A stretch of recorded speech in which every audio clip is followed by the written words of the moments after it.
todos, darles la bienvenida. Estamos partiendo ya nuestra 24ª celebración del aniversario de la carrera. Estamos cumpliendo 24 años y logramos, a pesar de pandemia, a pesar de que ha sido un año difícil, poder hacer esta breve, semana de escuela. Hemos querido este año empezar a desconectarnos, empezar a reencontrarnos. Ya así se llama la semana, así le quisimos poner porque ya estamos teniendo actividades presenciales, ya nos estamos empezando a encontrar, ya nos estamos empezando a reencontrar. Muchos de ustedes se vieron por última vez el 2019, han empezado a verse nuevamente después de 2 años, ¿ya? Y hay muchos de ustedes que no se conocían y que se están conociendo ahora. Entonces, la idea es, sí, poder tener actividades académicas, poder hacer cosas todas estas charlas que las vamos a estar trabajando vía Zoom, pero la idea es que en las tardes podamos tener sesiones y actividades donde podamos compartir, podamos encontrarnos con las medidas sanitarias correspondientes, por supuesto, pero podamos encontrarnos, podamos conocernos y podamos compartir. Volver a retomar esa vida universitaria, volver a tomar la parte humana que tanto nos ha hecho falta estos dos últimos años. ¿Ya? Y las actividades que les vamos a presentar y las charlas que vamos a presentar apuntan justamente también a cómo se ha ido avanzando en este último año, en este último tiempo, y en las actividades que se han ido desarrollando también de alguna manera presenciales. Así que bienvenidos a todos, ojalá podamos vernos. Yo voy a tratar de estar en todas las actividades que hagamos presenciales para conocerlos a todos, conversar con ustedes también. Y los dejo ahora con los profesores y el equipo, ¿cierto?, de Aguas de Barrio, que va a presentar la experiencia donde se volvieron a encontrar y donde nos volvimos a reencontrar y abrazar y trabajar juntos, ¿cierto? Así que es como uno de los más bonitos proyectos que se ha hecho este año ya de reencuentro.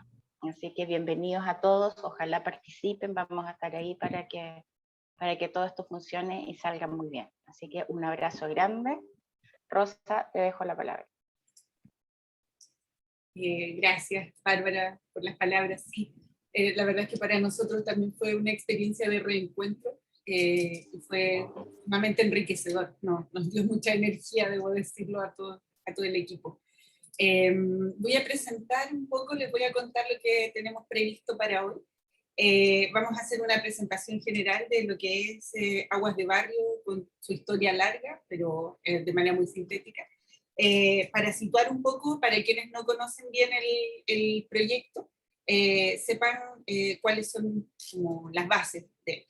Después vamos a hacer 3 momentos de presentaciones donde vamos a dar la palabra a miembros del equipo que estuvo trabajando en Renca, estudiantes y arquitectas, que van a contar desde 3 dimensiones, como desde la idea, desde la coideación y la participación, después cómo surgen los proyectos, se convierten desde una idea suelta, se convierten en un proyecto ejecutable, y cómo después ese proyecto ejecutable pasa a la realidad. Después vamos a hacer una breve pausa y vamos a invitar a un panel de conversación que va a estar moderado ahí, vamos a ver, por el profesor Andrés Catán. Voy a compartir mi pantalla para que poder hacer esta presentación inicial. ¿Me pueden verificar que se vea, por favor? Se ve. Súper. Bueno, el título de esta presentación le pusimos el territorio como experiencia de aprendizaje, y un poco busca tratar de situar cómo es que Aguas de Barrio es un espacio de aprendizaje. Entonces, primero comentar que obviamente desde la universidad de la UTEM hay un compromiso institucional con la vinculación territorial y con el medio ambiente. Por otra parte, nuestra Escuela de Arquitectura se ha planteado desde hace muchos años, casi yo diría que desde su fundación, hace ya 24 años, cuál puede ser el aporte de la arquitectura frente a todos los desafíos que plantea el cambio climático. Y eso de la mano de qué tan importante es que podamos comprender todos los contextos locales asociados. Y esos contextos implican una vinculación social, cultural, ambiental y desde la perspectiva de la inclusión, o sea, todas las voces cuentan. Y luego el rol que puede tener la universidad como agente mediador entre habitantes, equipos municipales, equipos institucionales en el codiseño de los proyectos y que además permite la transferencia de los conocimientos de la universidad hacia los sectores, los territorios. Por lo tanto, actualiza conocimiento.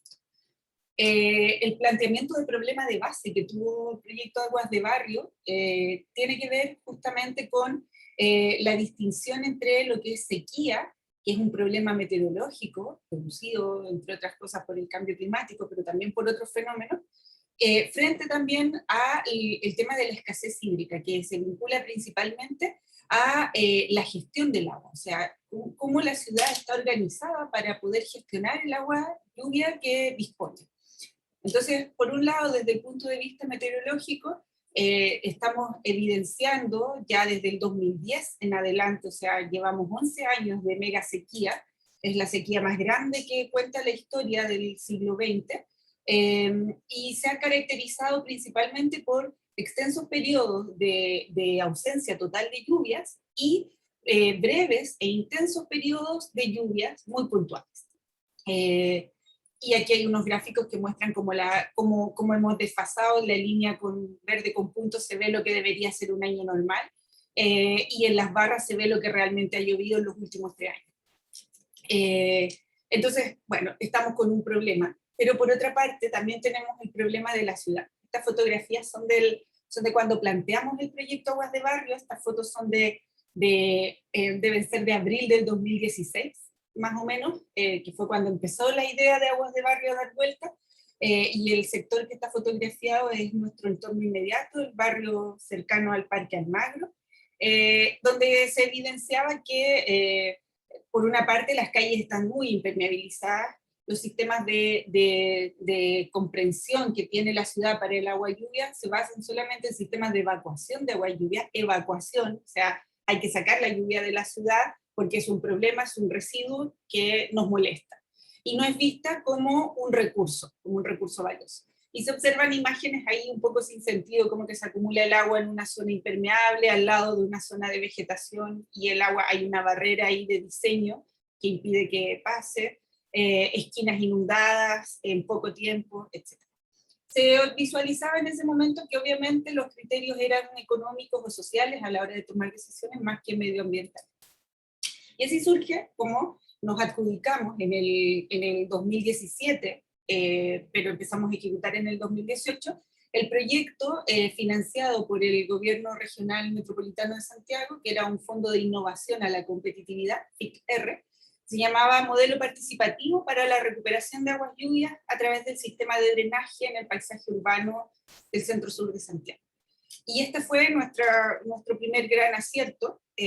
Conseguimos un financiamiento que en ese momento además fue inédito para la UTEM. Era la primera vez que la UTEM adjudicaba un proyecto de este tipo, con este fondo.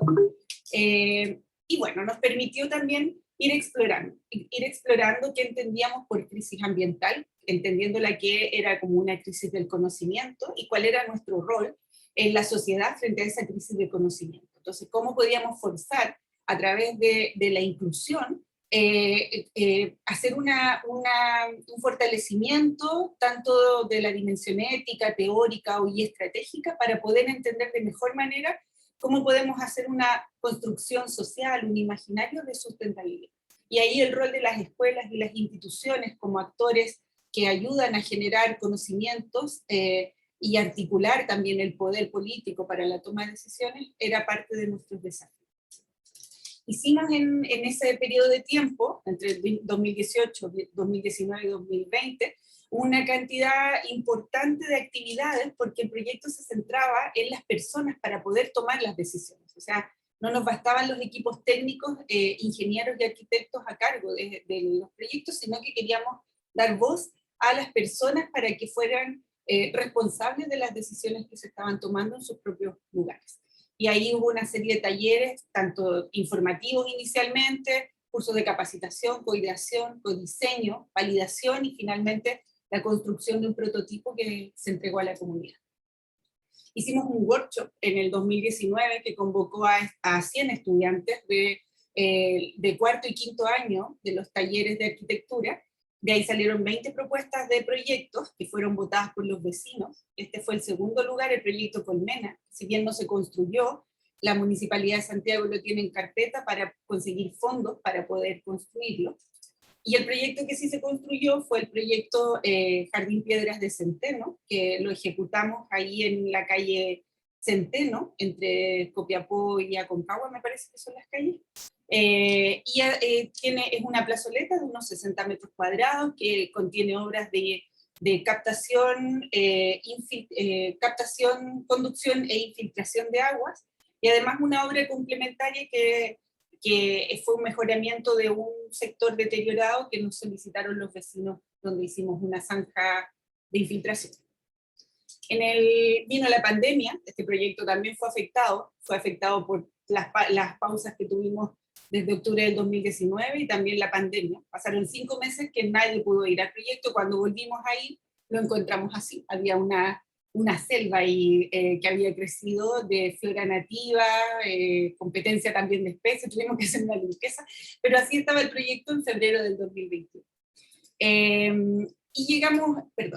Y en ese escenario nos buscaron de la Municipalidad de Renca, porque habían adjudicado un proyecto de las Naciones Unidas que quería un poco tratar de explorar un prototipo de área verde que tuviese capacidades de resiliencia frente a la escasez hídrica, pero que además tuviera una exploración sobre el enfoque participativo.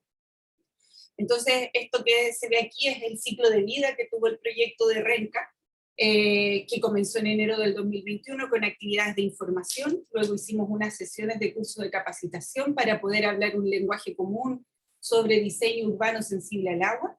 Luego vino una etapa de diseño de propuestas, se validaron las propuestas con los vecinos, se desarrollaron los proyectos, se construyeron los proyectos y finalmente se generó la jornada de términos de plantación comunitaria. Hicimos actividades de difusión para los vecinos y las vecinas que participaban en este proyecto en distintos momentos, convocándolos a todas las etapas, la secuencia, desde la información, la capacitación, a validación de los proyectos y luego a ser parte también de los procesos de construcción. Entre medio también el proyecto incluye todo un trabajo de estudios del lugar y también de acompañamiento. En la lógica que trabajamos en Aguas de Barrio, informar a las personas sobre los trabajos técnicos que se están haciendo en el lugar es sumamente importante, porque además genera el diálogo y una cercanía a la intervención que no es habitual que se produzca cuando aparece un cerramiento en el espacio público de alguna obra. Entonces ahí hay estudios de suelo, de topografía, de hidráulica que se hacen para poder entender el proyecto. Esta es una de las propuestas que voy a pasar muy rápido porque la van a ver después. Y la jornada de plantación. Este es el otro proyecto, Sendero Vergara, y la jornada de plantación de octubre que significó para nosotros también el término de nuestra participación en Renca como equipo Aguas de Barrio. Algunas lecciones que nosotros hemos ido sacando de todo este proceso.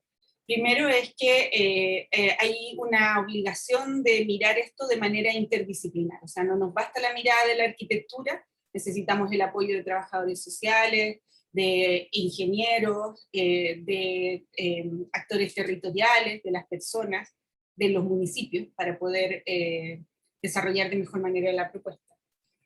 Algunas claves: la acción gravitacional del agua es fundamental, tenemos que trabajar, todo diseño sensible al agua tiene que trabajar entendiendo la ley de gravedad, porque esa es la lógica natural.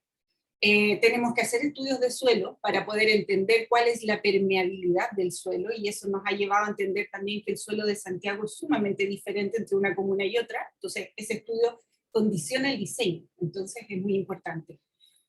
Luego que estudiando también las condiciones climáticas locales vamos a tener o no criterios más efectivos que tengan que ver con multiplicar valores en las intervenciones que uno realiza. No solamente queremos recuperar el agua, sino que también queremos entregar un espacio público de calidad, que preste además una utilidad a los usuarios del lugar.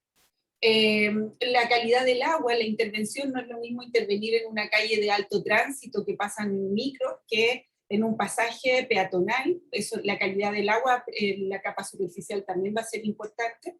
Si además hacemos una combinación y empezamos a estudiar cuál es la flora nativa, cuál es la flora más resistente a la escasez hídrica, la que requiere menor mantención. También vamos a multiplicar valores desde la perspectiva ecológica.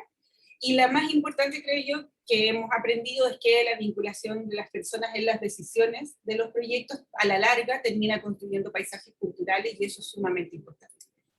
Cada lugar tiene su propia particularidad, por lo tanto no podemos hacer un genérico de proyectos de SUD, cada uno requiere su propio estudio, y también requiere voluntades políticas, administrativas, colaborativas.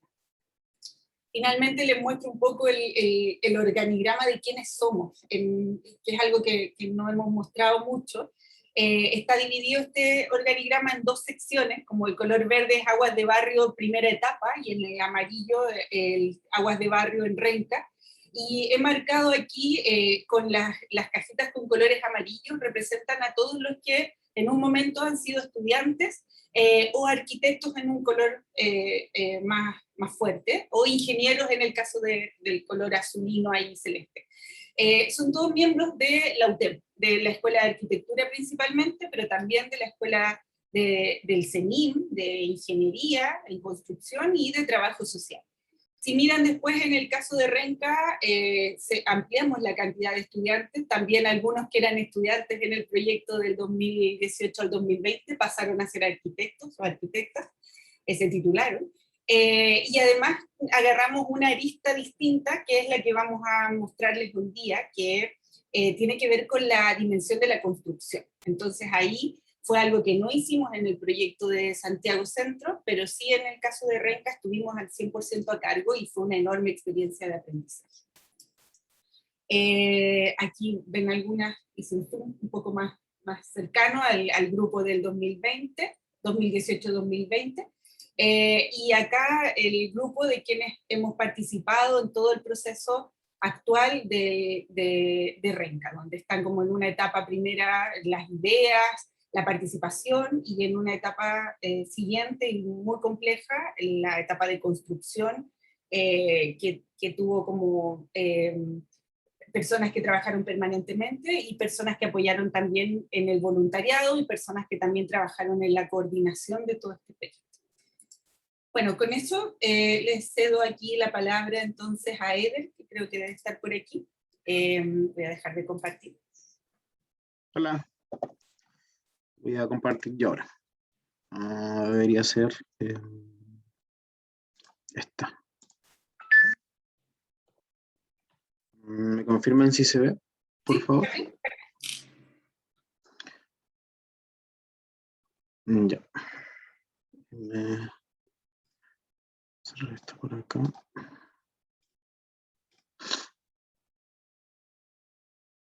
Ya.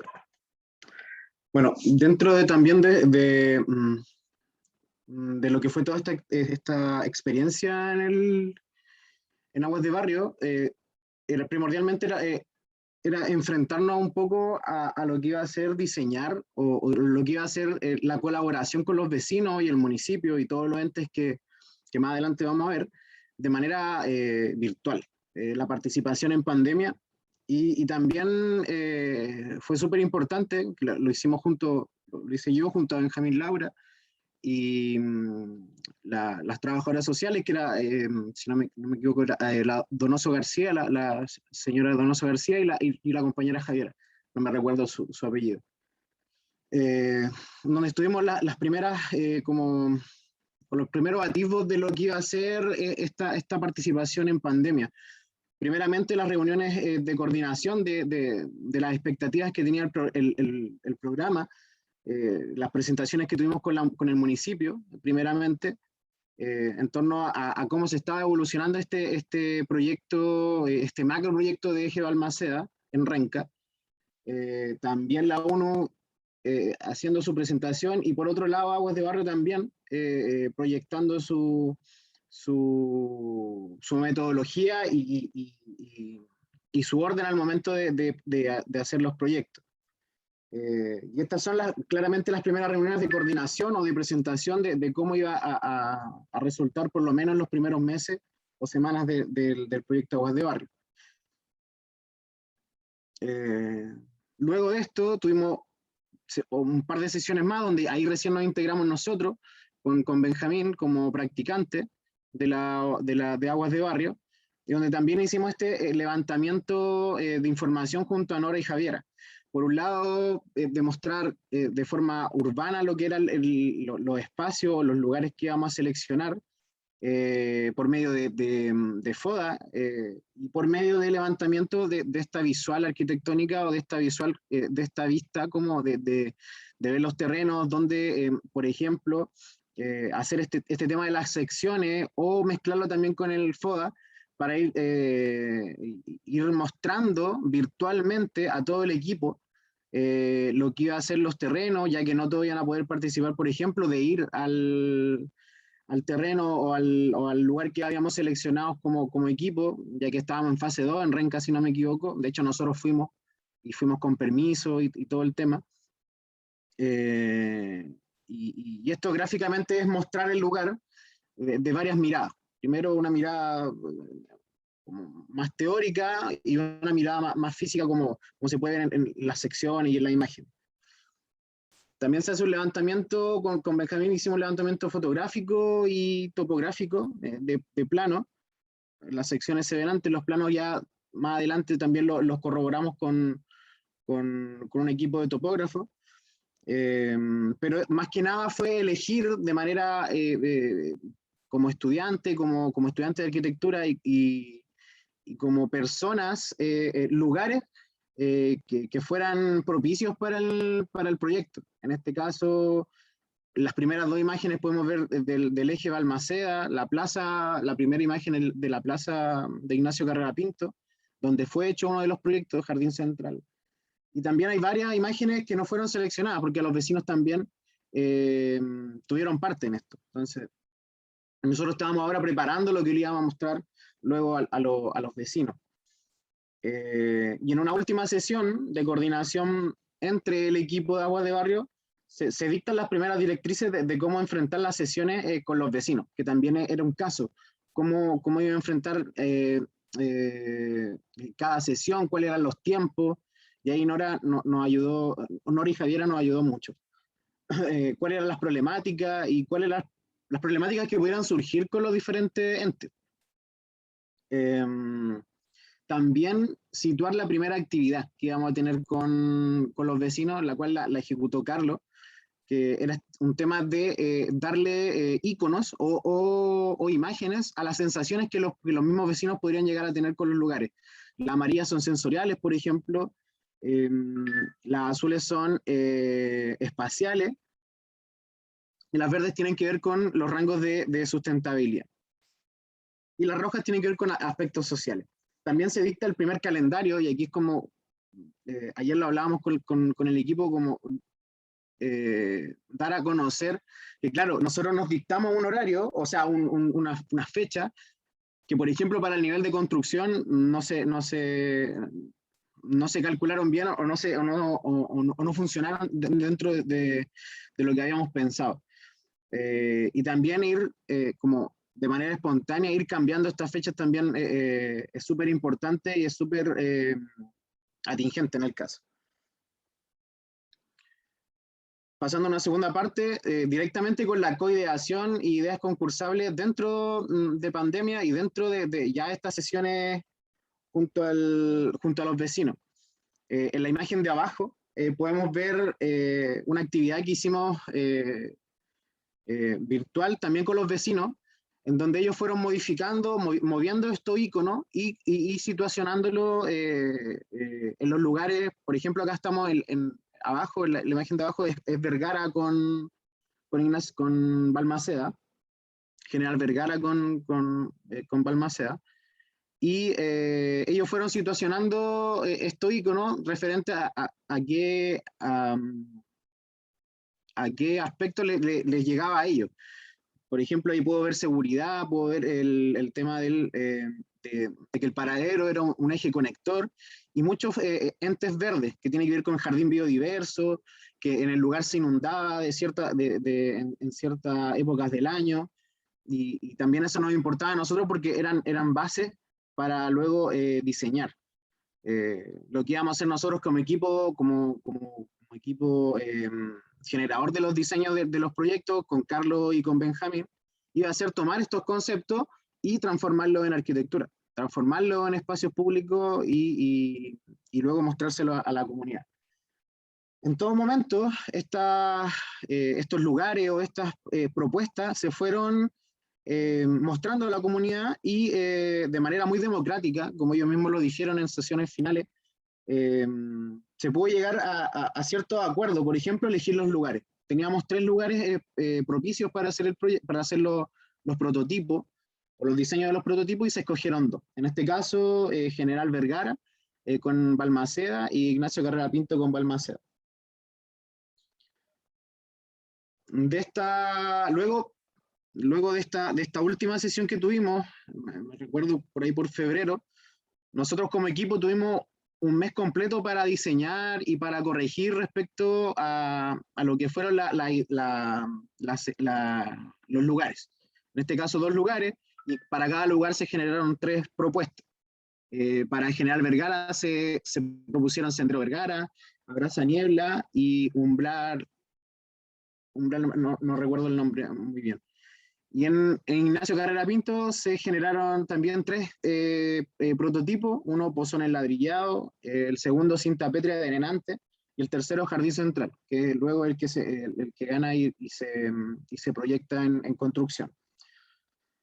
Para esto también no solo fue virtual la elección en otra sesión, sino que también con Carlos, con Benjamín y con Efraín, que fuimos los practicantes en ese momento, pudimos enfrentar a la gente o a los vecinos en la calle. Nos pusimos en 2 puntos estratégicos, uno en General Vergara específicamente, y otro cerca de Ignacio Carrera Pinto en el CEFAM. ¿Por qué en el CEFAM? Porque era mayor flujo de gente. Y pudimos mostrar, explicar mostrar y explicar los proyectos a los vecinos. De esto también nosotros sacamos en limpio un montón de cosas que nos sirvió también para la siguiente sesión, o sea, para el siguiente proceso, que era cuando estos vecinos que nosotros invitábamos espontáneamente a conocer los proyectos, luego también los votaron. Y todo este feedback que íbamos a tener con ellos, cada palabra, cada frase o cada conversación que iba a quedar con nosotros, iba a servir para el siguiente proceso.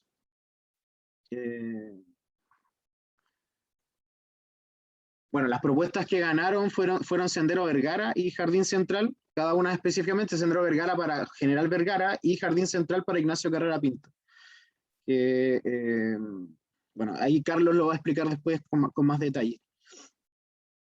Por último, tuvimos sesiones de validación y de término. Por ejemplo, era importante cerrar de manera que también los vecinos tuvieran una participación final. Y escogimos estas son imágenes del flyer que repartimos en Renca para que la gente fuera más vinculante. Ahí está don Sergio, que fue como nuestro salvador, el que era el dueño de la barraca que estaba frente a uno de los proyectos, que nos ayudó demasiado. Y bueno, esta última sesión de validación nosotros elegimos que los vecinos también eligieran la vegetación. Eligieran la vegetación de arbolado de los proyectos, de cada proyecto, en sesiones en simultáneo. Los separamos en grupos, en una reunión en Zoom, y lo hicimos escoger, lo hicimos discutir respecto a la calidad de los árboles, a la altura, por ejemplo, o a si son más amarillos o son más verdes, por medio de estas fichas. Cada árbol tuvo una ficha, nosotros las fuimos escogiendo dependiendo del lugar, y las fuimos discutiendo con los vecinos. Por ejemplo, en Sendero Vergara se decidió poner un chañar y un espino. No, si no me equivoco, es un chañar y un algarrobo. Y eso lo decidieron los vecinos, de manera colaborativa. Y también esta sesión sirvió también para dar término del proceso colaborativo. Eso. Si le doy el pase a Carlos.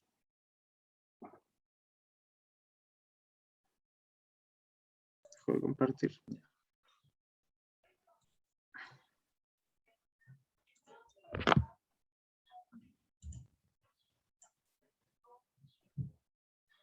¿Se ve como presentación? Sí, se ve como presentación. Ya. Bueno, buenos días a todos los presentes. Gracias por participar en esta actividad. Y bueno, yo les voy a presentar el proceso posterior a todo este momento participativo que tuvo el proyecto. Como bien decía Eder, los ganadores del concurso que hicimos entre estudiantes y vecinos fue Jardín Central y Sendero Vergara. Y posterior a la votación y a la elección de estos proyectos, vino una etapa que fue mucho más introspectiva entre los estudiantes y el profesor a cargo, que éramos yo, Eder y Benjamín Laura, junto con el profesor Andrés Cataldo. Y esta etapa tuvo la complejidad de que estas dos propuestas que la habían diseñado estudiantes diferentes iban a ser traspasadas a otra persona para que estos fueran rediseñados o rediseñar los trazados para que sí poder hacerlos construibles, ya que esto eran ideas muy generales pero que en la práctica no existían detalles constructivos claros, no existían presupuestos claros, entonces como teníamos limitantes, que era tanto el presupuesto, los tiempos de construcción, por lo tanto tenía que ser una construcción rápida, teníamos que generar propuestas que se pudieran construir en poco tiempo y que no alcanzara el presupuesto. Por esto, la primera etapa que tuvimos que hacer fue ver la esencia que tenía cada proyecto, para así no se perdiera al final del diseño final, constructivo. Y por esto, por ejemplo, en el caso de Jardín Central, la esencia de este proyecto era generar este núcleo central entre los locales comerciales que estaban enfrente y esta jardinera que bordeaba esta pequeña plaza. Así, donde se reunía la gente, la comunidad a estar en esta plaza, también se captaba el agua. Entonces, de esta manera se visibilizaba la captación de aguas a través de pozos, zanjas de infiltración y estos jardines de lluvia que también eran un elemento para sentarse y para estar. En el caso de Sendero Vergara, era generar este punto intermedio entre la calle y la vereda, donde se intervenía el suelo, se le daba una textura, un color diferente al que vemos normalmente en las calles, y que además este piso también fuera como era un espacio mucho más limitado, que hasta el piso fuera un elemento drenante. Por eso se hacía este piso de ladrillos que infiltraba las aguas lluvias. Y en este proyecto se buscaba generar como también un punto de estar, y la sombra la iba a brindar la vegetación que se iba a implantar en el lugar. Luego con esto, Jardín Central fue uno de los dos proyectos que tuvo más cambios en el proceso, ya que al principio era una gran pieza de jardinera y que obviamente por los costos no se podía realizar esto, entonces se tuvo que empezar a cortar y a dividir esta pieza en pequeñas piezas jardineras que estuvieran más distribuidas en el espacio y que además se modulara según los tamaños del material que íbamos a ocupar, que en este caso iban a ser durmientes de madera de vía de ferrocarril, que estuvieran en desuso. Como se ve en la segunda imagen, se acortó esta gran pieza, pero luego de reunirnos con la municipalidad y como se sabe que la ciudad a veces es un poco hostil con el elemento público, con lo inmobiliario urbano, nos recomendaron no usar durmientes, ya que podían ser vandalizados, y lo cambiamos por soleras tipo C, que tenían una forma diferente, y con esta misma forma podíamos generar un diseño diferente en las jardineras. Y luego con esto tuvimos el problema de que en el mercado no hay suficientes y no se venden en todas partes. Entonces, como era un proyecto de tiempos muy limitados, eh, tuvimos que buscar otra opción que sí pudiera ser más fácil de encontrar. Y por eso llegamos a esta cuarta imagen, que, que es la imagen final.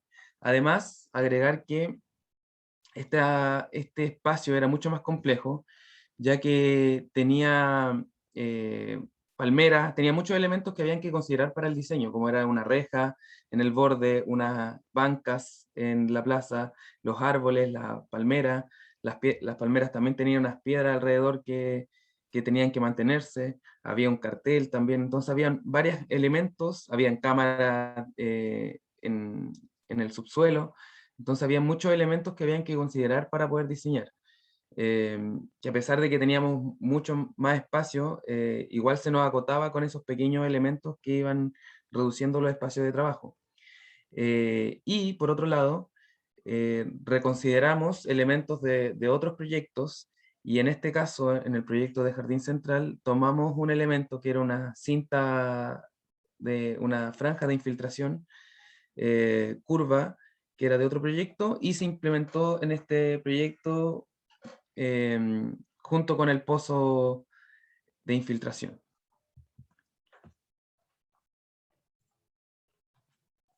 Ahí sí. Ya.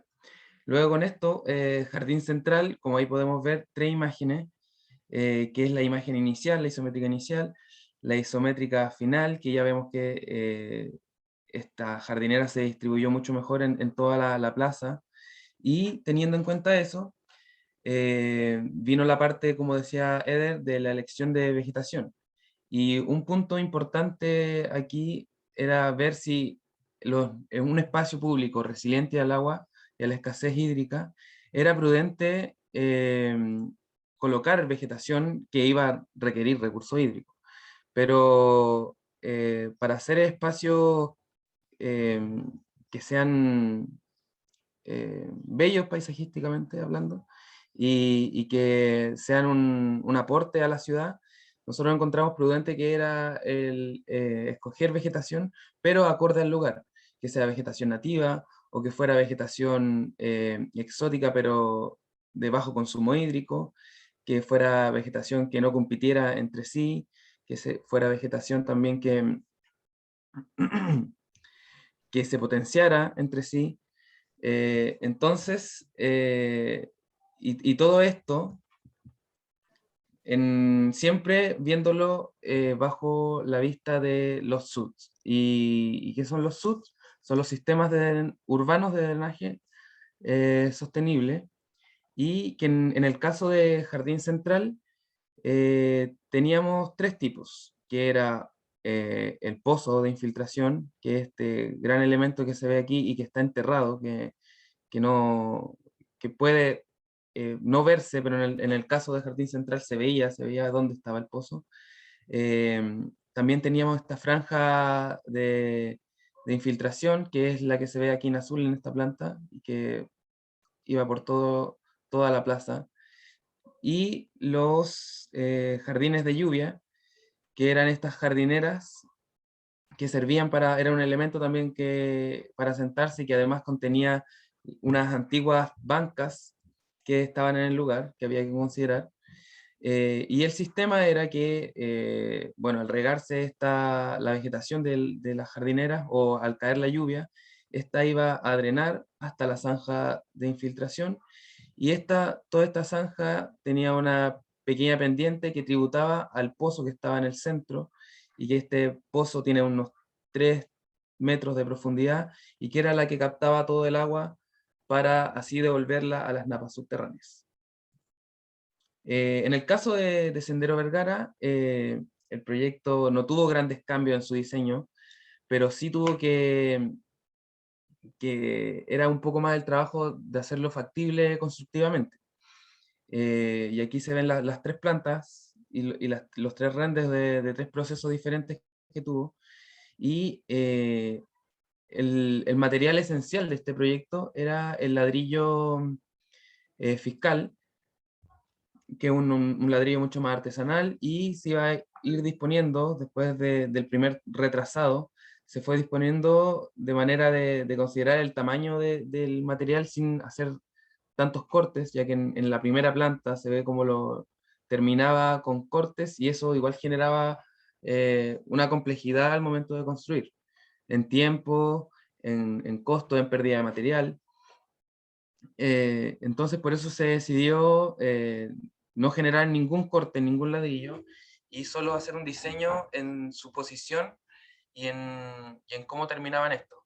Además, en esta parte había un gavión de piedra y que no era la esencia del proyecto, entonces este se decidió cambiar por una franja de infiltración, que es la que va aquí, que se cambió por este gavión.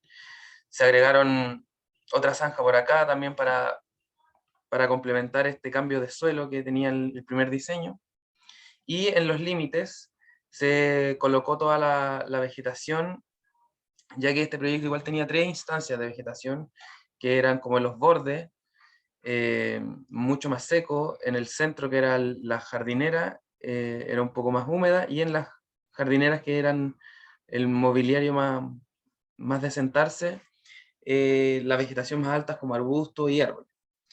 Pero luego de esto, en la etapa final, se nos indicó algo similar que en Jardín Central, que era el tema de que se podrían vandalizar estos ladrillos al sacarlos, ya que estaban solamente puestos encima de una cama de arena.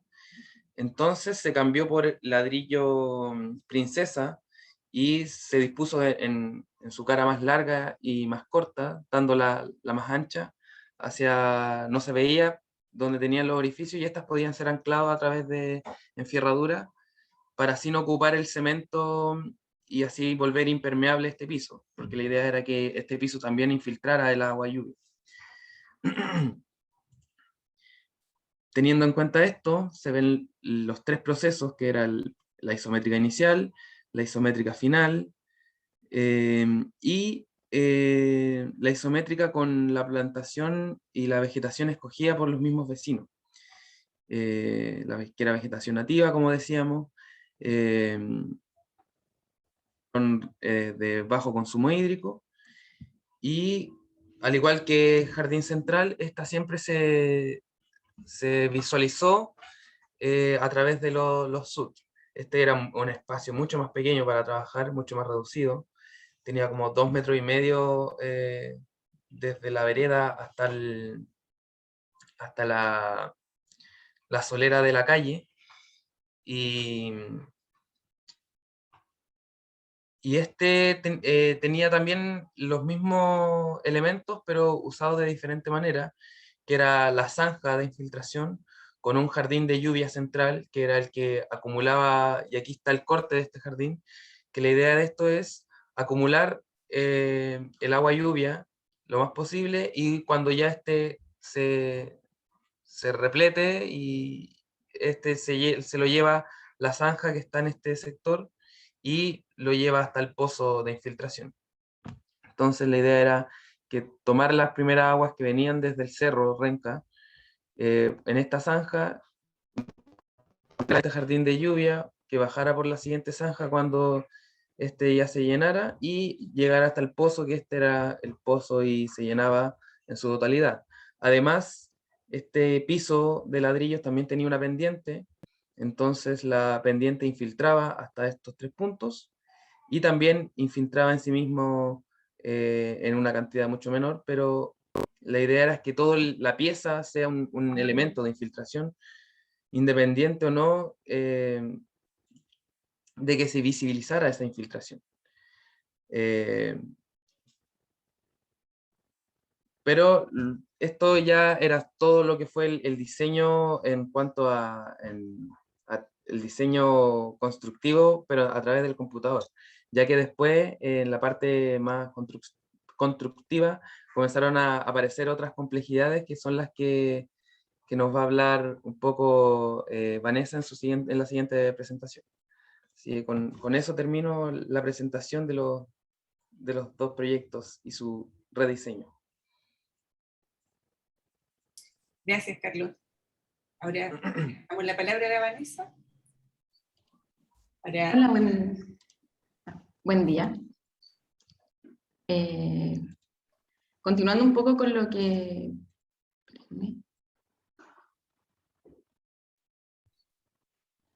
Ahí sí. Continuando un poco con lo que dice Carlos, ahora es la siguiente etapa. Como del proyecto pasamos a la realidad, las problemáticas que tuvimos que resolver en el territorio. Principalmente era cómo concretamos lo que habíamos diseñado. En ambos casos tuvimos diferentes situaciones, pero que todo tenía que partir conformando el equipo de coordinación. Principalmente fuimos Francisco, Eder y yo quienes participaron en esta coordinación, y en eso tuvimos que hacer la revisión de las especificaciones técnicas, revisar el ítems de partidas, ubicaciones, presupuesto, carta CAN, una cantidad de cosas que nosotros era primera vez también que lo realizábamos, por lo que cada etapa tuvo su complejidad hasta llegar a la construcción.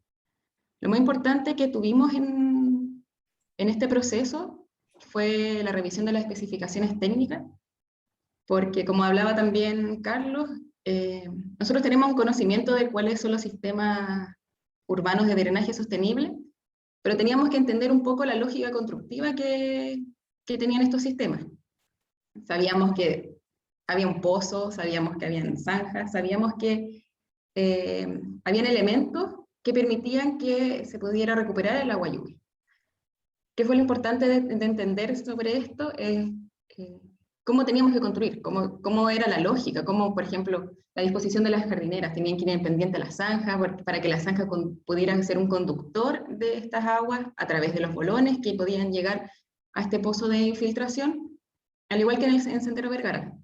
Ambas lógicas nos permitían poder empezar a entender cuáles eran estos sistemas constructivos y cómo podíamos gestionar el agua, y nosotros podríamos también recurrir a los materiales. Es por eso que dentro de todos estos detalles constructivos que hablaba Carlos, que tuvieron que afinar en la etapa final del diseño del proyecto de arquitectura, nos encontramos con diferentes materiales que nosotros nos familiarizamos bastante, que es como, por ejemplo, los áridos en todos sus tamaños, y también los ladrillos, que son este material como más común. O, por ejemplo, las soleras que nosotros las encontramos cuando vamos caminando cada vez en la calle, y que para nosotros es algo que está en el imaginario porque van en la calle, por donde nosotros caminamos. Pero aparecen otros materiales que nosotros no habíamos tenido contacto, como el geotextil, la geomembrana, cubos de drenaje, materiales que tienen unas propiedades diferentes a su uso, a cuál es la función. No sé, geotextil lo vamos a usar para infiltrar, la geomembrana era para contener un poco el terreno de Sendero Vergara, que era muy inestable. Entonces ahí también tuvimos que ir aprendiendo cuáles eran estos materiales que nos iban a permitir desarrollar los proyectos en terreno. Es por esto que a lo concreto nosotros hicimos el itemizado de las partidas, qué era lo que contenía las zanjas filtrantes, qué eran los que tenían los pozos de infiltración, los pavimentos drenantes que, como hablaban anteriormente, tuvieron que inventar una forma de cómo poder sujetar los ladrillos al terreno, y ver cómo las jardineras también se podían utilizar como mobiliario en el espacio público y que contuvieran vegetación en los proyectos. A partir de esto pasamos a las ubicaciones. Ubicar cuántas soleras necesitamos, cuántos ladrillos necesitamos, cuántos cubos drenantes necesita para un pozo de 3 metros, cuántos áridos teníamos que ubicar. Que todo esto, bueno, para la mayoría que están acá, que también son estudiantes y arquitectos, lo revisamos, no sé, en los ramos de construcción, nos enseñaban a ubicar. Pero es diferente a tener que hacerlo en terreno, porque tenemos que hacerlo bien también, porque también venía esto otro, que era el presupuesto. El presupuesto era muy limitado, entonces si nosotros no sé, calculábamos mal los áridos, ¿qué íbamos a hacer con, no sé, 2 metros cúbicos de bolones tirados en la calle? ¿Qué pudo haber pasado? Que igual nos pasó un poco en ciertas ocasiones, pero era súper importante eso. Y ya teniendo todas las ubicaciones, los materiales, el presupuesto, llegamos a un punto de inflexión porque el presupuesto estuvo desarrollado en diciembre. Nosotros nos integramos a trabajar en agosto, bueno, finales de julio, agosto.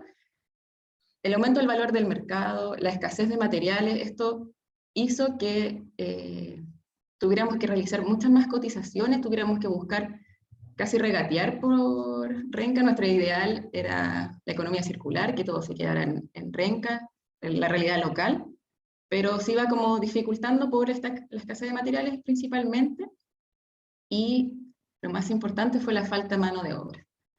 Nosotros hicimos una búsqueda incansable por encontrar maestros y ayudantes de construcción, que no fue posible, y ahí tuvimos que tomar una decisión de reformular el inicio de obra, y que cambiaba esta figura de constructores que siempre habíamos pensado, porque nosotros dijimos ya, están los planos, los detalles, explicamos un poco al maestro cómo se hace, y nos vamos. Pero en realidad no fue así, porque bueno, con la escasez de mano de obra, tuvimos que reformular la imagen de los constructores, y ahí es donde aparecen Diego, Brian y Esteban como coordinador de construcción y ayudantes de construcción, que a la vez eran un arquitecto y 2 estudiantes de arquitectura que teníamos muchas ganas de aprender y de construir, pero tampoco teníamos la expertise que un maestro lo tenía. Y es por esto que cuando ya estamos conformando el equipo, se hace la planificación, una carta de inicial, que acá en la flecha celeste es lo que habíamos pensado cuando iniciar esa parte, el proyecto, que al final el inicio real, bueno, igual ya estaba modificado, porque esto estaba empezado para mayo, y estábamos empezando a fines de agosto, y ya después en septiembre tuvimos que empezar. Y ahí fue cuando tuvimos que empezar a consolidar el equipo. Entonces, ese desafío inicial fue cómo nosotros podemos coordinarnos entre todos, porque ahora todos éramos iguales, todo era colaborativo, éramos estudiantes, fuimos estudiantes de arquitectura, la teoría siempre la tuvimos, pero ahora teníamos que estar en terreno, con los desafíos que había en terreno. Principal, no sé, trazar. Todos sabíamos que se usaba la lienza, niveleta, cómo lo teníamos que hacer realmente. Y eso fue, ahí pasó que éramos, no sé, 5 o 6 cascos blancos, que costó un poco al principio, pero ya después pudimos ir encarrilándonos. Y ahí fue como, con esta formación de equipo, empezamos con el replanteo de varias cosas que nos sucedieron. Los planos de arquitectura y los planos topográficos no coincidían con lo que estaba en terreno. En el caso, por ejemplo, de Jardín Central, que era una modulación súper prefabricada, la solera súper fácil, de un módulo de 1 metro, lo podemos hacer un tablero, una grilla, lo vamos poniendo, pero no nos dimos cuenta que, por ejemplo, en terreno había una cámara, que la cámara tenía fundaciones, y tuvimos que empezar a replantear el diseño de las jardineras por esto mismo, por estos elementos que nos fuimos encontrando. Entonces, a raíz de esto, en estas imágenes se puede ver que esta era la primera jardinera, que comenzamos los trazados para que pudiera llegar las excavaciones, que ahí, Diego está con el plano viendo cómo pasaba lo de la cámara, y también el alcorque de la palmera, que también impedía la modulación de la solera. Después la excavación que había hecho la máquina, y la última imagen que se ve, se aprecia como la excavación completa de la jardinera, la instalación de los pollos que iban a sostener esta solera. Pero es como un poco eso, como en el terreno tuvimos que darnos cuenta de que lo que estaba en las plantas no era lo mismo que estaba en el terreno. otra de las cosas importantes que pasó, nosotros habíamos hecho también planos de excavaciones para entregárselo a la empresa que iba a hacer las excavaciones. Aquí venía otro tema, que la máquina, bueno, el espacio era mucho mayor que en el otro proyecto, Jardín Central, pero tenía muchos elementos preexistentes. Las palmeras, las bancas, siendo que la máquina no podía moverse adecuadamente, y empezó primero excavó las dos jardineras que se ven al principio en la imagen, y después tenía que excavar el pozo. La máquina no llegaba a la profundidad que nosotros teníamos en los planos. La máquina iba a llegar, según el operario, a 2,5 metros, y según estudios, en 3,20 metros recién había arena, que era el suelo permeable que necesitaba. Por lo que la máquina, bueno, el operario hizo su mayor esfuerzo, hasta lo que le daba el brazo. La cosa es que llegó hasta el lugar donde había arena. Era lo más importante, que nosotros teníamos que llegar hasta esa capa, y ahí fue donde lo dejamos. Pero como el brazo, el pozo estaba proyectado 1 por 1, pero el brazo no daba a esa distancia, por lo que quedó en 2 por 1, y ahí se ve cómo los chicos están rellenando con arena. Es la misma solución que aparecía en el corte, pero un poco más rápido. O sea, un poco de lo mismo del corte, pero se está rellenando. Y Jardín Central, bueno, esto es lo más complejo, que fue que se hizo la modulación con las soleras, que eran de 1 metro, pero cada solera pesaba 100 kilos. Entonces, antes, como estaba esta mirada del maestro que lo iba a resolver, ahora teníamos que verlo todos cómo resolvíamos este material, que era tan común, y se volvió un poco complejo. Entonces, se rediseñó, no se hicieron soleras como en segundo piso, se tuvo que contratar una grúa-horquilla para poder movilizar la solera. Los chicos con eslinga tuvieron que ir bajándola y ir montando. El Sendero Vergara, que era el otro proyecto, que era una platabanda más pequeña, también hubo problemas con los planos topográficos, el poste, por lo que también se tuvo que correr y se tuvo que replantear el diseño en terreno de este proyecto, a la vez que el pozo también. El pozo ya no medía el 1 por 1 ni 1 por 2, ahora era 50 centímetros, que era lo que daba la pala por los 2 metros. Ahí se ven como el cierre perimetral, las máquinas y la profundidad del terreno. Este terreno era inestable, por lo que se tenía que compactar también. Y una de las cosas, las dificultades que tuvo este proyecto, es que los detalles constructivos no estaban resueltos. Entonces, bueno, acá se ve un escantillón donde hay una herradura por los ladrillos en el pavimento drenante, pero estas soluciones en terreno eran casi imposibles, así que se pensó en otra idea, que fue como las enferraduras bajo la vereda, fue una forma de anclaje para ver cómo se podía sostener. Y también, como a falta del presupuesto y todo lo que habíamos gastado de maquinaria, cosas que iban apareciendo, es que se reutilizan las soleras que estaban en Jardín Central en una jardinera que era principalmente de ladrillo, porque este proyecto era solo de ladrillo, así que se utiliza, siendo que al final igual sirve para contener un poco todo lo que estaba pasando al interior. Bueno, modo de conclusión un poco general, la importancia del dibujo en el diseño, y porque no es lo mismo dibujar, no sé, una línea o 10 centímetros de árido a que sean en la realidad. También en la materialidad, una de las cosas importantes fue la valoración de los áridos como el sistema constructivo, cómo estos pueden aportar a diferentes soluciones en el terreno, siendo un material que había estado un poco subestimado. Vuelve con esta reutilización de aguas siendo un canalizador muy importante, y también entender un modelo de aprendizaje en el proceso, que fue interdisciplinario, porque también se incluyó muchas profesiones, como había mencionado Rosa también, y lo más importante fue la integración de estudiantes en la práctica del ejercicio de construir. cómo nosotros vamos entendiendo en terreno la importancia que tiene cada proceso. Y eso también lo hace muy colaborativo, porque entre todos nosotros pudimos ir aprendiendo en terreno. Y es por esto que ahora damos paso a la conversación de cuáles fueron los desafíos más importantes en todo este proceso. Ahí el pie. Y gracias, Vane, por la presentación.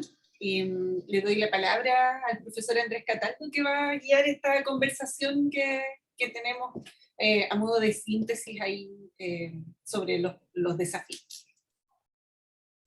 Gracias, Rosa. Gracias, Vanessa, por tu exposición. Vamos a tener que resumir un poquito nuestra exposición. Nos vamos a quedar sin tiempo. Muy brevemente, quiero dar la bienvenida al conversatorio de Aguas de Barrio, en donde hablaremos del territorio como experiencia de aprendizaje.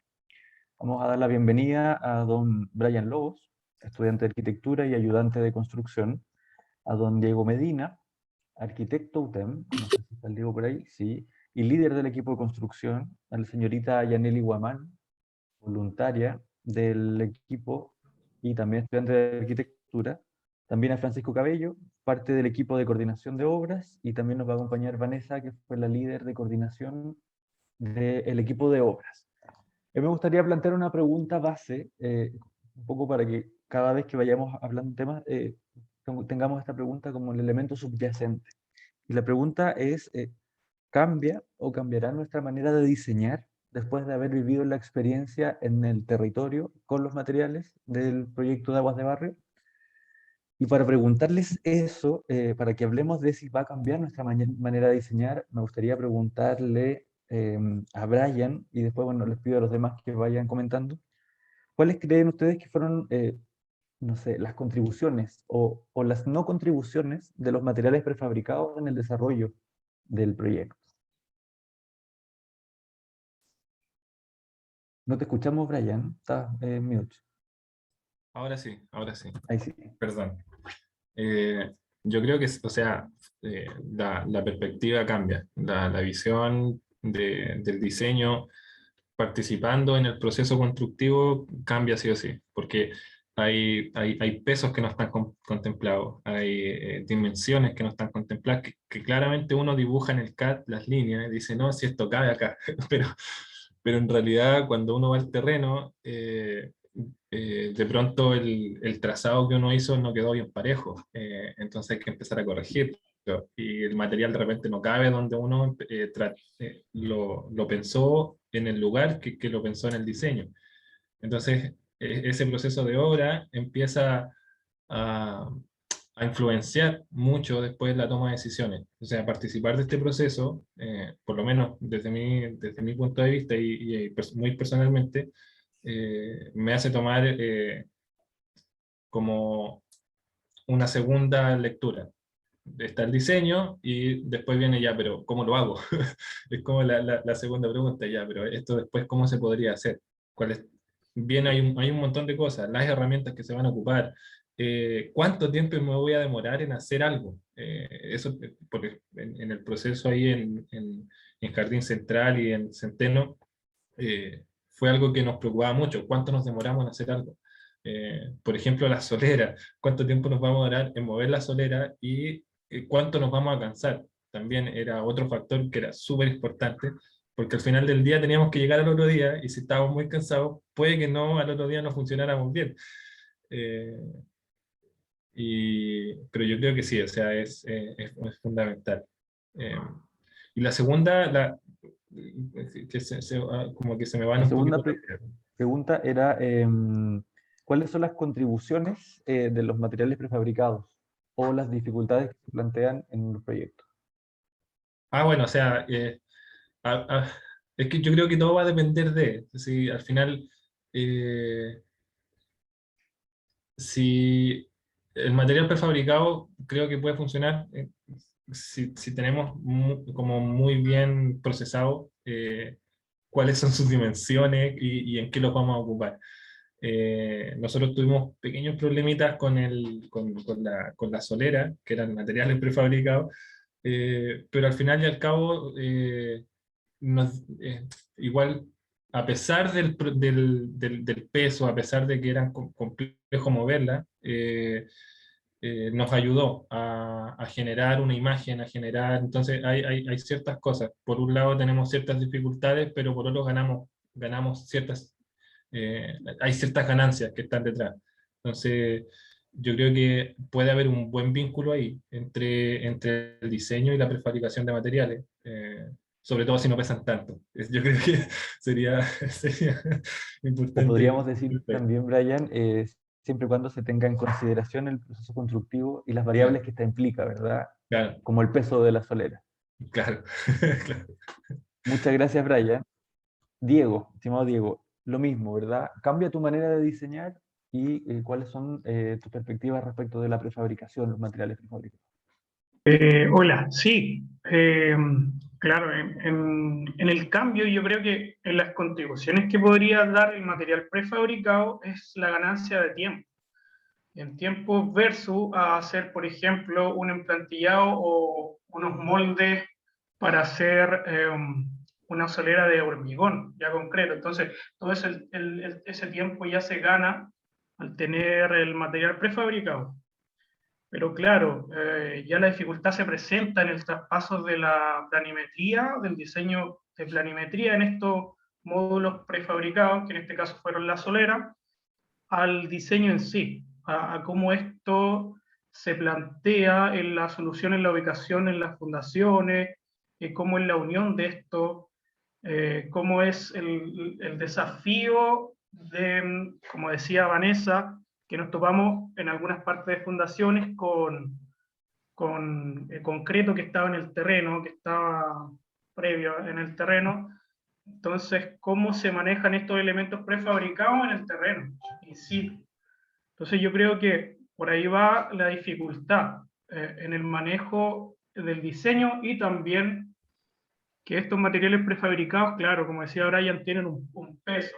Entonces, frente a limitantes como tiempo y presupuesto, todo esto se hacía más dificultoso, tratar de solucionar todos estos movimientos, estos traslados de solera. Esos fueron los desafíos y dificultades. Pero la contribución que estos, como dije antes, que pueden presentar es la ganancia a tiempo. Excelente. O sea, de nuevo, el proceso constructivo o la gestión del proceso constructivo se vuelve relevante para que sea un aporte real la prefabricación, ¿no es cierto? Gracias, Diego. Y la señorita Yaneli Guamán, que estuvo de voluntaria ahí, yo la vi en varias ocasiones con bolones en mano. Preguntarle primero, Yaneli, ¿esto cambia tu manera de diseñar? Y segundo, voy a dar paso a la segunda pregunta porque tenemos muy poquito tiempo. ¿Cuál crees tú qué rol toman los áridos en un proyecto como este? Y si el bolón, perdón, se vuelve como una solución a problemas in situ. ¿Cómo lo viviste, Yaneli? Buenos días. Sí. Me tocó trabajar mucho, principalmente diría yo, con los bolones. En Jardín Central, junto con Susi, realizamos la zanja, la que se conectaba a los pozos. Como que lo que yo sentí es que el tema de las soleras concentraba mucho, demandaba mucha atención y mucho esfuerzo y mucho trabajo. Entonces, nuestro apoyo con Susi fue realizar la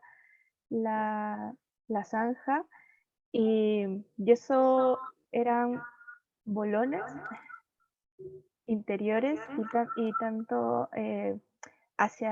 para que cumpla la función de conducir el agua, pero también los bolones estaban como una terminación en la parte superficial de la zanja. Y claro, ese es un cambio en el uso del árido, porque generalmente los bolones están en las fundaciones de las construcciones, en la parte que no se ve, pero para los SUDs nos da la opción de que puede ser un elemento tanto de contención de contención de terreno como un elemento que nos permite que, por los espacios que se generan, que se pueda conducir el agua. Y sí, una de las cosas que utilizamos los bolones en terreno fue para contener, como para la tierra, el terreno era en ciertas ocasiones inestable. Entonces, lo utilizábamos como forma de establecer límites o ponerlos debajo de las soleras, o debajo de las solerillas cuando había que hacer los puentes de la zanja en Jardín Central. Yo creo que los dos proyectos completos son principalmente bolones. Es como el material principal después del agua, que es para lo que se utiliza. Si bien Sendero Vergara tiene todo el pavimento de ladrillo, toda la otra parte, que es hacia por donde se conduce el agua desde la calle hacia el Sendero Vergara, son bolones, tanto subterráneos como superficiales. Entonces, Yaneli, tú hablas de contención de terreno, de filtración de agua también, ¿verdad? De permitir que el agua se conduzca, y soluciones un poco que tienen que ver con la resolución in situ respecto de las variables que va planteando el proyecto. Eso creo que es uno de los grandes, y lo comentábamos en algún momento con Rosa, de los grandes aciertos y descubrimientos que sucedieron en el proceso de las obras, en que el bolón se transformó en una herramienta multipropósito que nos permitía solucionar en cada una de las condiciones que teníamos algún tipo de conflicto a través de la piedra, ¿verdad? De la piedra y su relación con el agua. Y vemos algunas fotos que está mostrando Rosa, parece. Y como última pregunta, me gustaría preguntarle a Vanessa, Francisco, bueno, y a todos los demás también, ¿cómo ven ustedes, se ven las fotos al revés, ¿sí? El rol del replanteo o la importancia del replanteo respecto de lo que uno diseña y cómo se enfrenta en el territorio mismo? No sé, Vanessa, si nos quieres profundizar un poquito en qué consideraste o cuáles son los principales aspectos respecto del replanteo.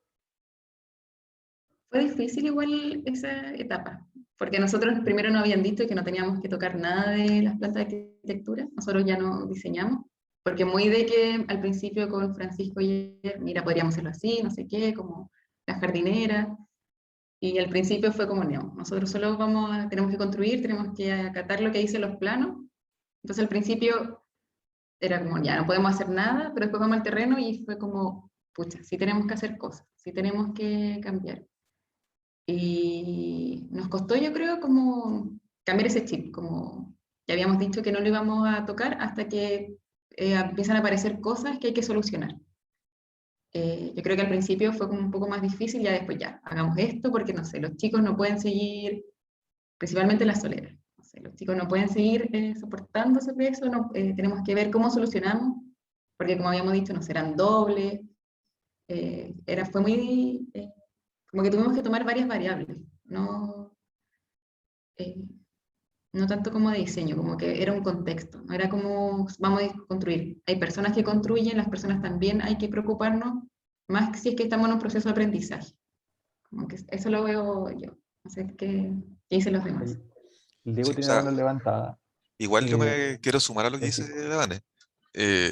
O sea, como el valor realmente de cómo son los procesos constructivos. O sea, por ejemplo, ahora como están pasando las fotos, la decisión específica de contratar una máquina para poder ayudarnos a mover la solera fue decisiva. O sea, como decía también Brian y Diego, eh, la realidad respecto a la planificación teórica era justamente ahí está el Doppler que nos estaba ayudando, fue indispensable. O sea, probablemente no se hubiera podido cumplir la tarea a cabalidad si es que no había una ayuda de ese aspecto.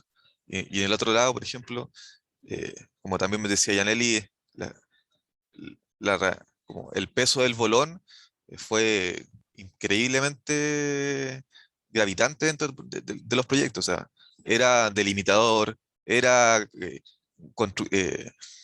la base de muchas cosas de los proyectos, que cuando se planificó dentro de la coordinación no lo habíamos considerado de esa forma. De hecho, probablemente el volumen de bolones que nosotros se compró fue casi el doble.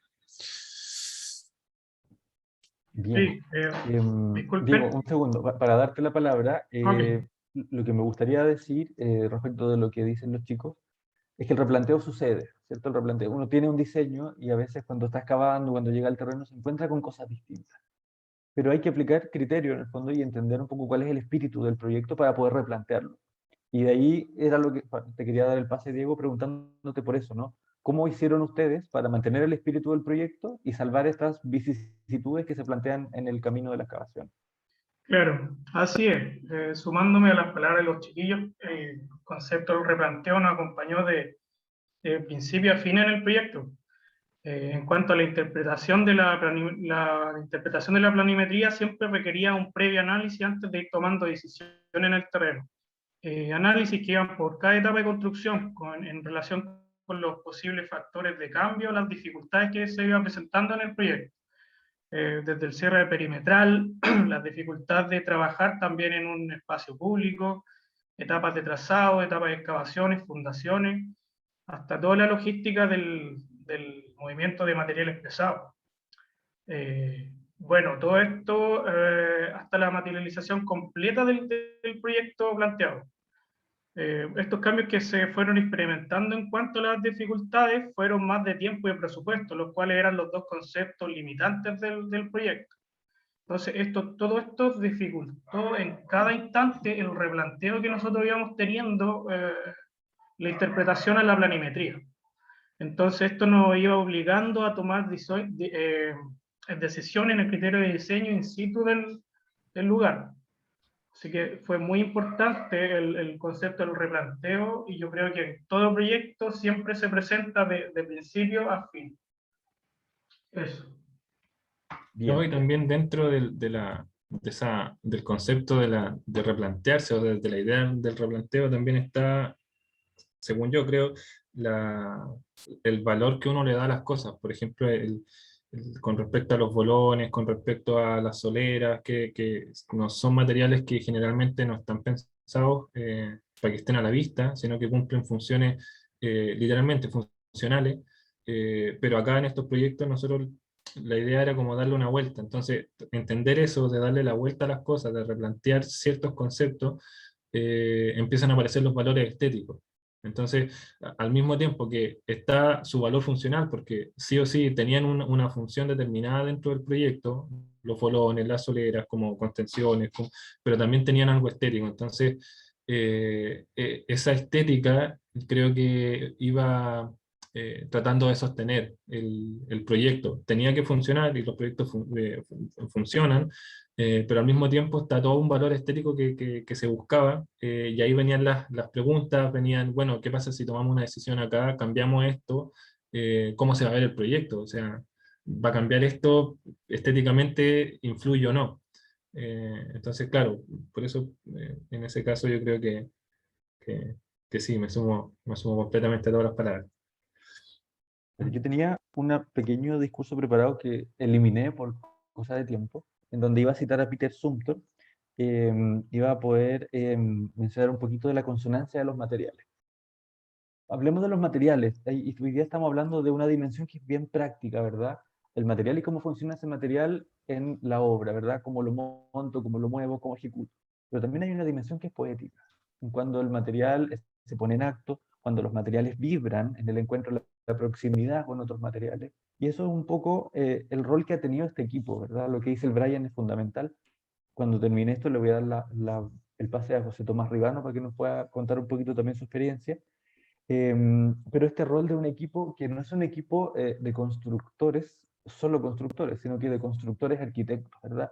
De constructores con una mirada distinta, que son capaces de poner en crisis las decisiones de diseño con criterio arquitectónico, que le da un valor agregado al proyecto, ¿verdad? Y el replanteo no es un replanteo solo práctico, sino que tiene siempre en el fondo estas búsquedas estéticas, y que por otro lado, un poco tomando lo que decía Rosa en el principio, construyen este paisaje cultural de la UTEM, de arquitectura de la UTEM, contenido en las decisiones de los ladrillos, contenido en las decisiones de las soleras. Ya no solo pertenece a la comunidad de Renca, ¿verdad? Sino que pertenece a la comunidad de la UTEM, a la escuela de la UTEM, a sus estudiantes, y también a el grupo de Ecoparque, que son unos colaboradores que aparecieron en el desarrollo del proyecto. Estudiantes de arquitectura de la Universidad Mayor, entre ellos José Tomás Ribano, que tiene aquí la mano levantada, y le damos la palabra. José Tomás, ¿cómo está? Muchas gracias.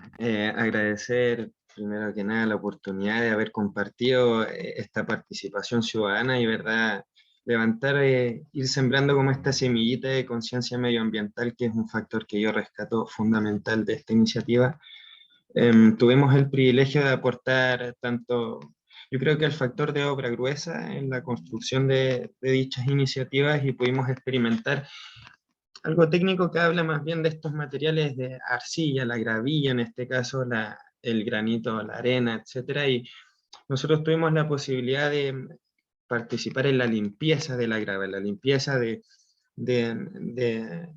la piedra más fina, ¿verdad? Para que dichas capas fuesen abajo de la tierra. Yo creo que lo bonito, o sea, el 50% de estas intervenciones de infiltración, etcétera, van bajo tierra, entonces es como que el 50% de la riqueza de esta intervención está debajo, y que es un proceso constructivo que si bien queda invisible a la vista, cumple un rol funcional espectacular y que tuvimos el privilegio de aprender. Entonces, dentro de esa belleza de las capas enterradas, por así decirlo, aparece algo muy técnico que pudimos experimentar, que es la limpieza, que es que evitemos la suciedad de estas capas que van a ir abajo del geotextil o respectiva geomalla, que son materiales más técnicos, valga la redundancia. Despierta esa sensibilidad también de ciertos procesos constructivos, como dicen los compañeros, y despierta también una sensibilidad con la mano de obra, es decir, el día de mañana como arquitectos vamos a enfrentarnos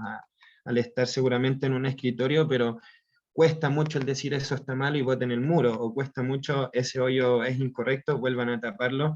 Ahora pudimos experimentarlo en horas de trabajo hombre, entonces despierta una sensibilidad tremenda a decir, ok, lo costoso que es esto, pero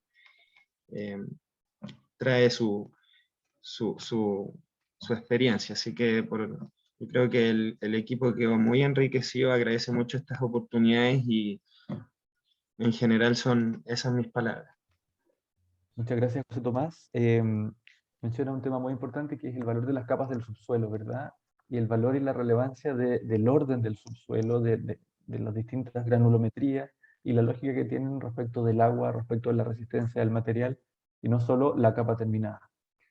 Son las 11:28, nos quedan solo 2 minutos. Me gustaría agradecerles a todas y a todos. Nos hubiese gustado tener una conversación un poco más larga, pero nos quedamos con la sensación de haber construido una comunidad vinculada a la piedra, una comunidad vinculada al agua, vinculada al territorio, y vinculada, yo creo, para siempre en estos 2 puntos de intervención en Renca.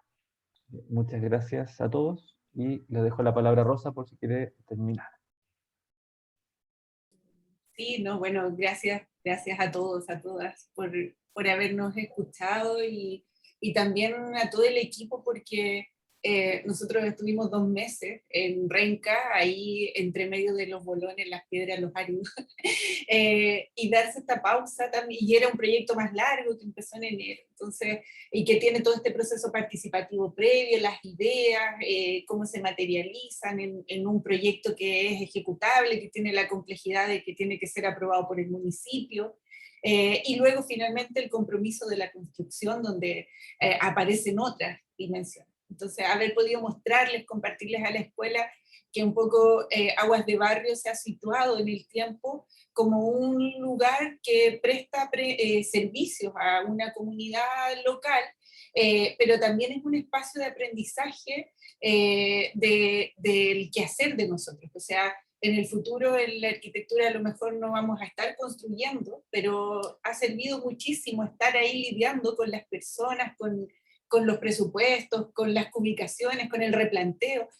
son aspectos que enriquecen nuestra calidad profesional, y a mí, yo con los años que tengo desde que soy arquitecta, siento que aprendí muchísimo también en esta iniciativa. Así que nada, les agradezco al equipo por el compromiso, y también ojalá que motive a otros y a otras estudiantes de arquitectura a las siguientes versiones del proyecto, porque ya sabemos que Aguas de Barrios no termina en Renca, en algún momento se vuelve a reactivar, y en esa reactivación vuelve a aparecer otro grupo de participantes, algunos vendrán arrastrados del primer proyecto, otros serán nuevas caras, etc. Eso. No sé, Bárbara, tú nos guías si terminamos. Continuamos con la otra presentación. Te dejo la presentación.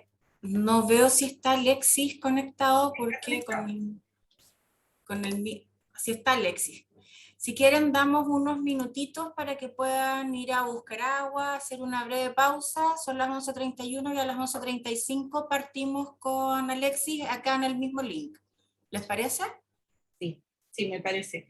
Yo voy a dejar abierto el link, entonces, pero voy a apagar todo, y a las 11:35 entonces, Bárbara, volvemos a retomar. Y felicitar a todo el equipo, de verdad. O sea, yo estuve yendo poquito entre todos los que, pero de verdad un equipo pero de lujo, haciendo todo lo que se logró ahí. Así que abrazos grandes para todos. Porque fue un equipo de verdad aperrado y de lujo. Sí, felicidades, Rosa, y al equipo también, a todos. Muchas felicidades. Muchas gracias. Rosa, ¿tú me ayudas a abrir después la sesión de nuevo? O sea, no la voy a cerrar, voy a dejarla en stand-by aquí con todo apagado, y a las 11:35 volvemos a retomar. Y ahí ya dejo admitir a las personas que se van a sumar a la presentación de Alexis, que va a estar, por cierto, muy interesante, así que quédense. Por favor. Porque vamos a dar el proyecto de Venecia, que fue seleccionado, y toda su experiencia ahí al otro lado. Fue el ganador del primer lugar, no fue seleccionado. Bueno, ahora lo aclaramos. Ya, apago todo y nos vemos en 3 minutos. Perfecto.